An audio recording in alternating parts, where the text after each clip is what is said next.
So here we're going to use a theorem that was previously, uh, well, in a previous problem in the Sipser book, you had to prove this, which was that if A is in the class of regular languages, then then A reverse is also in the class of regular languages.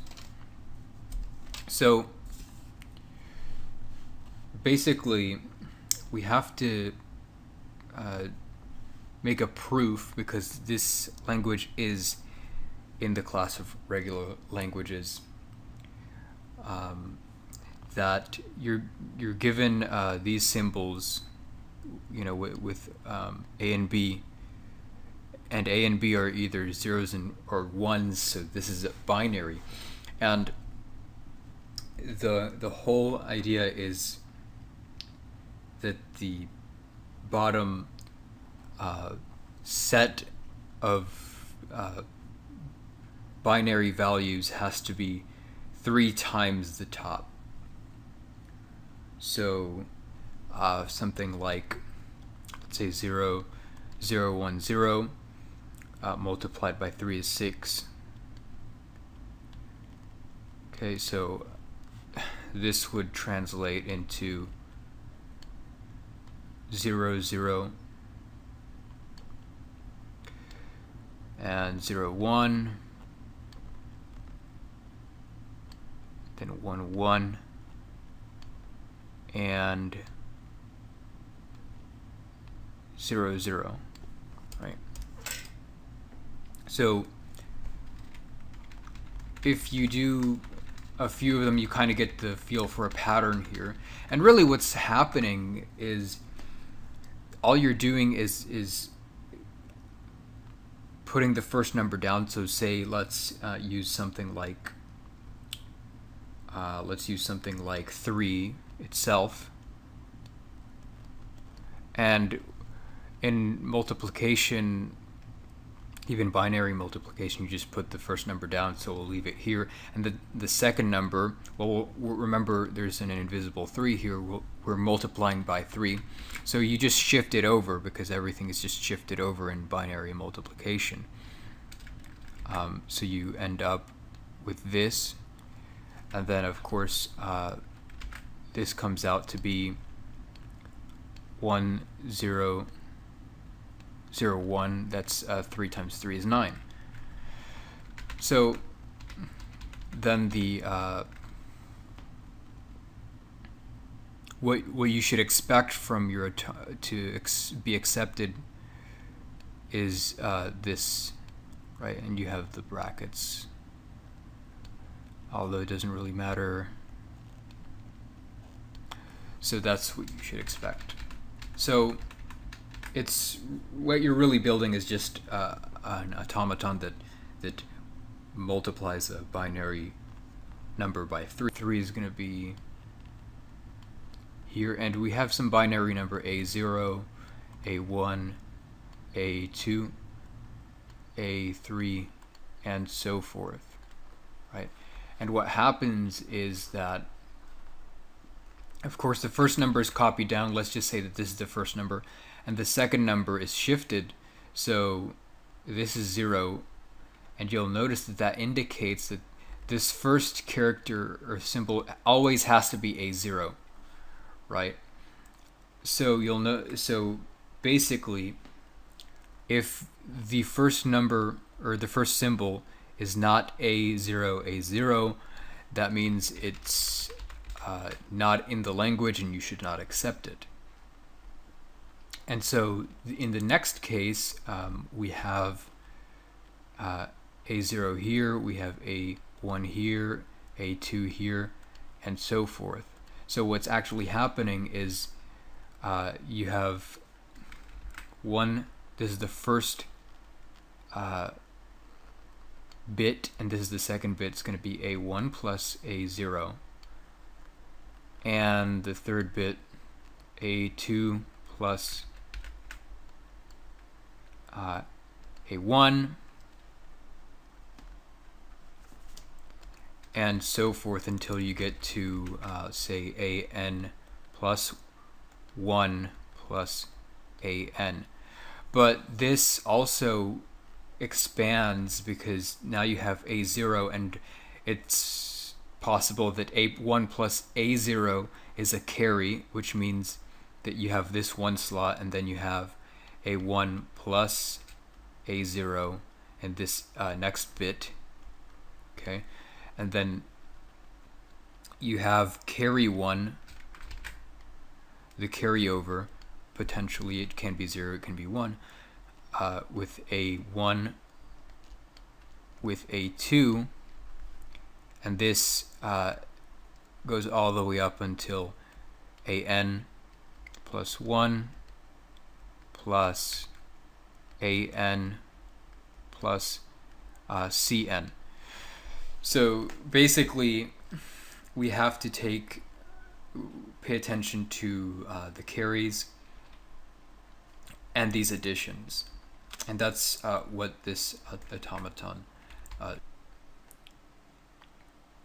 So we'll start off by creating our,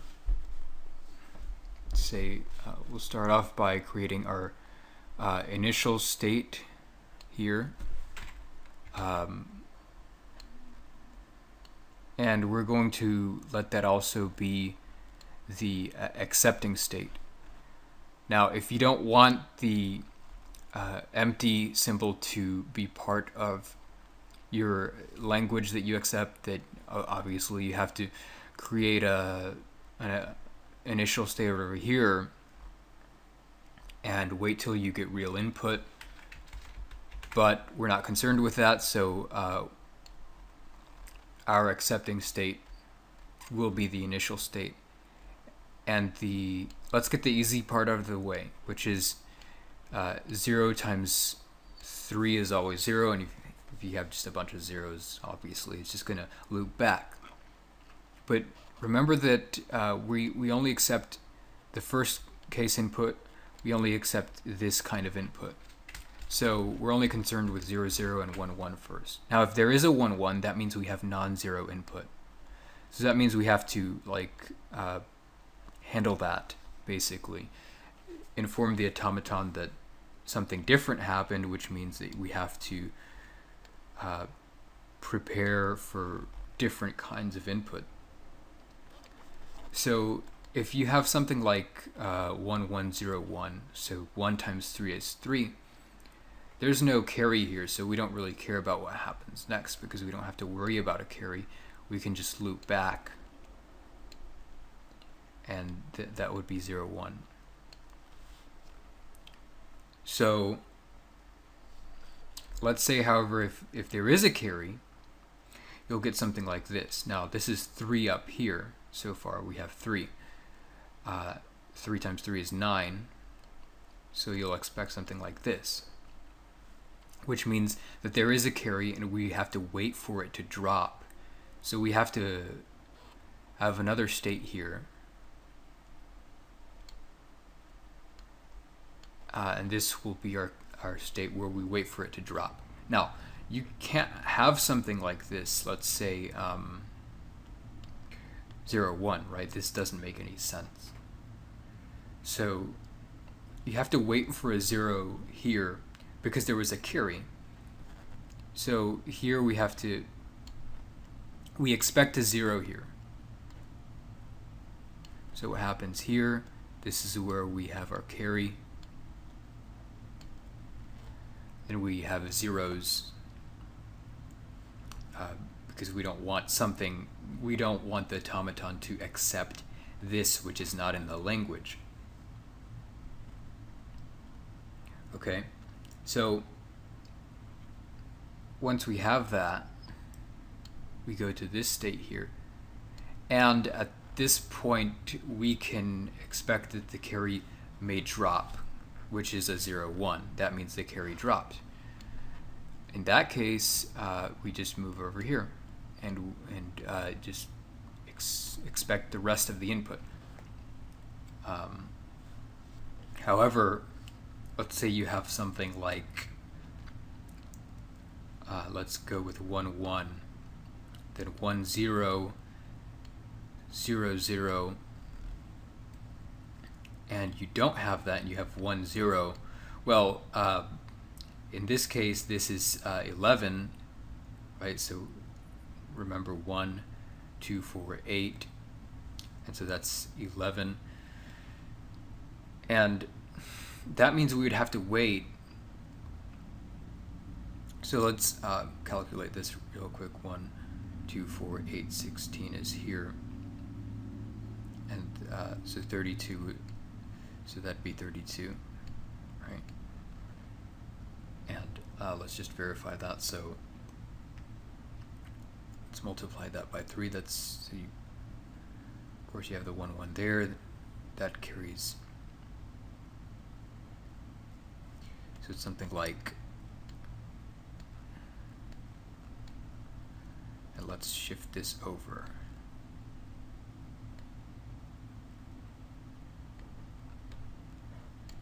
In that case, we have 1 0, put a 1 here, 0, that crosses over, 0 0 1. So this is indeed 33. Well, in that case,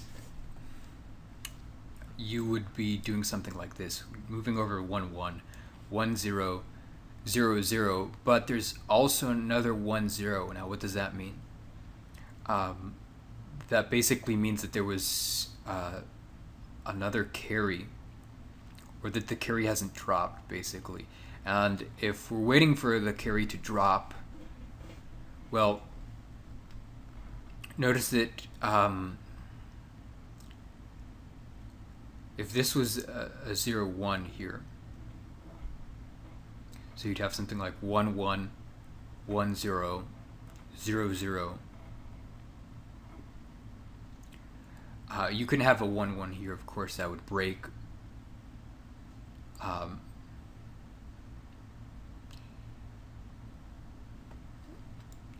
And the point is that we have to handle this case. So if you go back here, if you go anywhere else, you can't handle this.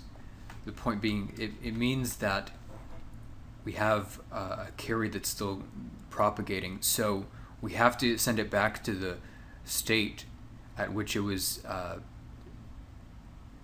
handling that before expecting to drop. So we're moving back here, and this is going to be 1 0. Oops. Right, so now we can handle something like this, 11 times 3, which is 33. So we'll just verify that really quickly. We go start at 1 1, then go to 1 0 0 0 1 0 0 0 0 1. That's when it dropped. And basically you'll also notice that after the 0 1 drops, then you can have whatever here, and it can basically reset. So all we're waiting for here is just the 0 1, the carry to drop. Once it does that, we don't have to worry about anything else because the input is back to normal. Right? We can expect everything else to happen here. And since we can use proof by construction in this case, after verifying that this automaton does indeed accept the language, then the proof is finished.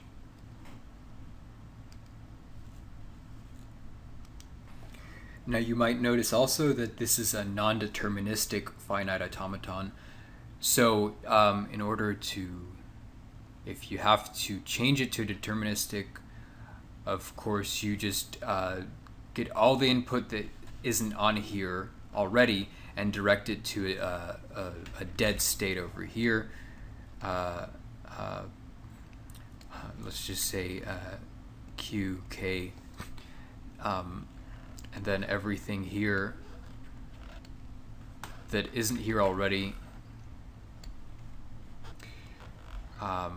we'll direct over here basically from every state, but we're not going to do that. We're just going to leave it clean with a non-deterministic finite automaton.